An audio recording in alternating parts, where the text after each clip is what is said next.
السلام علیکم۔ بدلتے رشتے قسط نمبر 1۔ نگینہ کی آج شادی کی رات تھی۔ وہ سج دھج کے بیڈ پر سرخ جوڑے میں لپٹی بیٹھی بے چینی سے اپنے ہمسفر کا انتظار کر رہی تھی۔ اس کے ذہن میں کئی طرح کے خوف تھے۔ نگینہ کالج کی طالبہ تھی اور ارشد سے اس کی ملاقات بس اسٹاپ پر ہوئی تھی۔ ارشد کالے رنگ کی اینک لگائے اور پینٹ شرٹ میں ملبوس نگینہ کو تکتا رہتا تھا۔ شروع میں نگینہ نے ارشد پر دھیان نہ دیا، مگر جب وہ ایک ہی جگہ ایک ہی وقت نگینہ کے لیے کھڑا ہوتا تھا۔ نگینہ ایک مڈل کلاس فیملی میں سے تھی۔ پیار محبت کی باتوں سے بہت دور رہتی تھی۔ نگینہ کی نظر میں محبت صرف شادی کے بعد ہی ہوتی ہے۔ نگینہ خود میں رہنے والی لڑکیوں میں سے تھی۔ کسی کی بات کو دل پہ نہ لیتی اور لڑائی کے بعد دل صاف کر لیتی۔ ایک بار کوئی معافی مانگ لے تو اسی وقت معاف کر دیتی تھی۔ نگینہ کے خواب بہت بڑے تھے، مگر گھر کے حالات کی وجہ سے اس کے خواب ادھورے رہ گئے۔ وہ بس ان خوابوں کو پورا کرنا چاہتی تھی۔ نگینہ کی عمر لگ بھگ 23-24 کے قریب تھی۔ نگینہ کی آنکھیں نیلی گہری اور ہونٹ گلابی تھے۔ نگینہ خود پہ زیادہ توجہ نہیں دیتی تھی، مگر حسن نگینہ میں بلا کا تھا جو اسے دیکھتا بس دیکھتا ہی رہتا۔ ارشد مسلسل 2 ماہ سے نگینہ کے پیچھے تھا۔ نگینہ کو احساس اس بات کا تب ہوا جب وہ ارشد پر نگاہ ڈالتی، وہ اسے ہی دیکھ رہا ہوتا تھا۔ ایک بار خیال آیا کہ کیوں نہ اس کی شکایت کی جائے، مگر پھر بوڑھے والد کا خیال آیا کہ بات آگے نہ بڑھ جائے۔ نگینہ کا والد محنت مزدوری کرتا تھا۔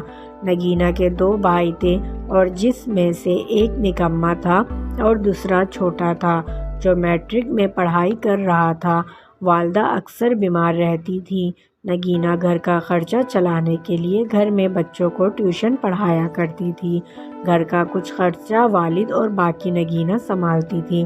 نگینہ کو ناولز کہانیاں پڑھنے کا بہت شوق تھا۔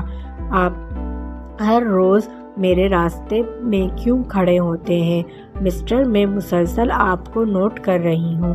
آخر کار آج نگینہ نے ارشد سے ہمت کر کے سوال کر ہی دیا۔ نگینہ کا چہرہ چونک کے دوسری طرف تھا۔ وہ نہیں چاہتی تھی کہ کوئی بات بنے، اس لیے نگینہ دوسری طرف چہرہ کر کے بات کر رہی تھی۔ آپ اپنی نہیں، کم سے کم میری عزت کا تو خیال کریں۔ نگینہ تھوڑی نروس بھی ہو رہی تھی۔ اس نے انجان شخص سے پہلی بار بات کی تھی۔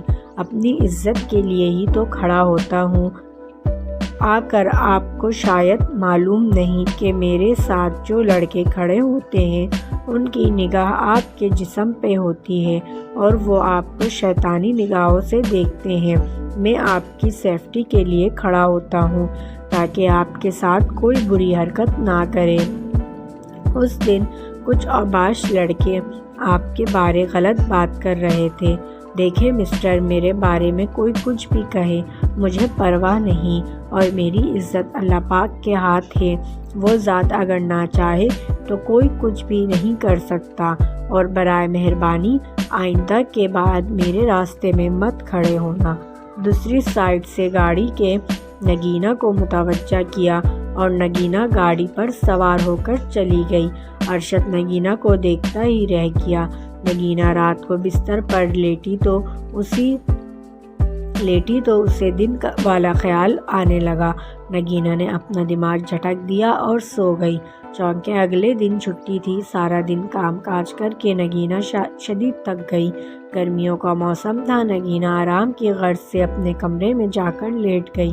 کچھ دیر میں موسم نے انگڑائی لی اور آسمان پر بادل چھا گئے۔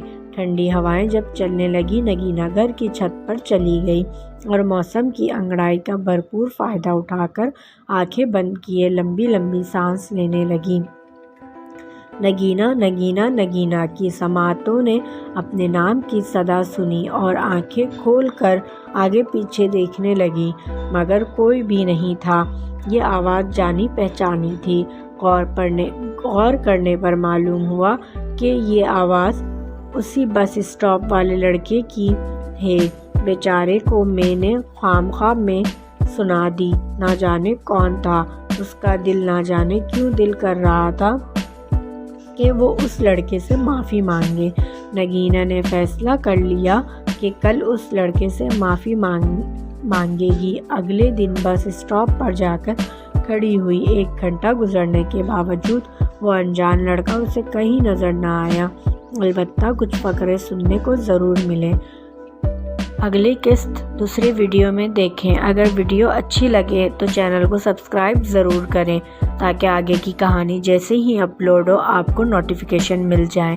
ویڈیو اچھی لگے تو چینل کو سبسکرائب، لائک، شیئر اور ضرور کریں۔ جزاک اللہ۔